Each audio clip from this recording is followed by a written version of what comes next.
Vote को इज्जत तो कहाँ गई वो वोट को इज्जत। उस वक्त भी मैंने पार्लियामेंट में नारा लगाया था, पार्लियामेंट जाग।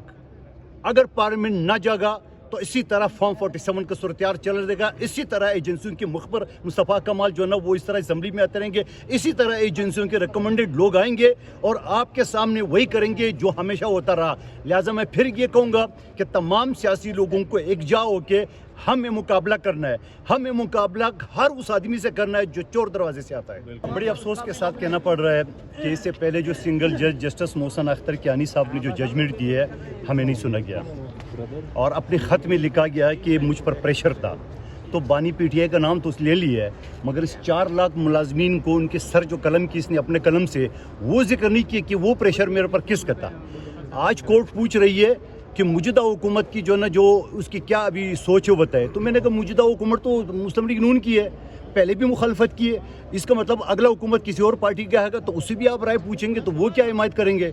पिछली हुकूमत ने जब ये सारे रेजोल्यूशन पास हुआ, स्पीकर ने रूलिंग दे दी है, प्राइम मिनिस्टर हाउस ने बाकायदा इम्प्लीमेंट के लिए डायरेक्शन दी है, एस्टेब्लिशमेंट डिवीज़न ने दे दिए, उसके बाद कैसे कह सकता है कोई जज अपने उसमें कि सरकार ने मुखालफत की है। तो सरकार ने मुखालफत की है तो सरकार का जो प्राइम मिनिस्टर है या एस्टेब्लिशमेंट डिवीज़न है उसने तो हिमायत की है, उसने तो बाकायदे लिखा गया है। तो मैं ये समझ रहा हूँ, मैंने आज यही कहा कि ये पूरे पाकिस्तान से गरीब लोग आए और ये बेचारे धक्केकार है, आप उसको प्रोलॉन्ग ना करें। नहीं मैं तफसील से सुनूंगा तो भाई सुन लो ना तफसील से कितने सुनेंगे। आपका ये होता है ना 1-2 घंटे आप कोर्ट के लिए आते हो उसके बाद आपकी तफसील ख़त्म हो जाती है, या तो आप पूरे दिन कर ले। हम भी तो आए हुए पूरे पाकिस्तान से। सवाल ये है कि आखिर इन मुलाजमीन के साथ करते कौन है।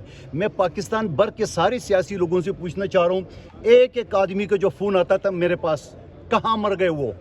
जो मुलाजमीन के लिए फ़ोन आते थे वो कहाँ मर गए, वो किधर छुपे हुए? कंटेम्प्ट ऑफ पार्लियामेंट कहाँ? वो कंटेम्प्ट ऑफ पार्लियामेंट कौन से फ्रेम में रखा हुआ है? अच्छा एक प्रोसीडिंग के हवाले से मैं अर्ज़ करूं कि आज जो अपील्स के अंदर जो आर्गूमेंट्स थे वो चेयरमैन कमेटी की तरफ से हमने आर्गूमेंट्स किए और 2 पॉइंट पे आर्गूमेंट्स किए। देखें कि आज ये हमें फील हुआ है कि जो सिंगल बेंच ने फ़ैसला दिया है उसमें बहुत सारे गवर्नमेंट के सर्कुलर्स, बहुत सारे नोटिफिकेशन, बहुत सारी डायरेक्शंस, बहुत सारी प्राइम मिनिस्टर सेक्रेटेरिएट के सर्कुलेशन, स्पीकर हाउस की रूलिंग, ये कहीं पे रिकॉर्ड पे ही नहीं आए और सिंगल बेंच ने कमेटी की डायरेक्शंस को इलीगल करार दे दिया। आज ऑनरेबल कोर्ट के सामने जब हमने ये डॉक्यूमेंट्स प्लेस किए तो ऑनरेबल कोर्ट ने हमें ये कहा है कि ये जितने भी डॉक्यूमेंट्स हैं ये आप सीएम के ज़रिए प्लेस करें। इससे आप अंदाज़ा लगाएं कि सिंगल बेंच की जो जजमेंट है वो कितनी इलीगल है, अनकॉन्स्टिट्यूशनल है और रिकॉर्ड के ख़िलाफ़ है और स्पीकर की रूलिंग जो है वो फाइनलिटी अख्तियार कर चुकी है।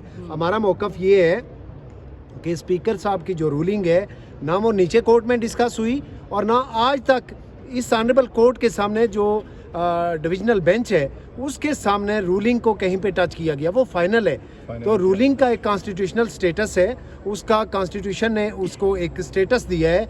वो जब तक सेट असाइड नहीं होती तो कमेटी की डायरेक्शंस को सिंपल सेट असाइड करने से मामलात हल नहीं होते। ये एक किस्म के कॉन्स्टिट्यूशनल कंट्रडिक्शंस हैं, ये इस जजमेंट के अंदर कंट्रडिक्शंस हैं। तो इंशाल्लाह पाकिस्तान भर के जो मुलाजमीन हैं वो उम्मीद से रहें, इंशाल्लाह ये जजमेंट सेट असाइड होगी और आखिरी कामयाबी हमारी होगी।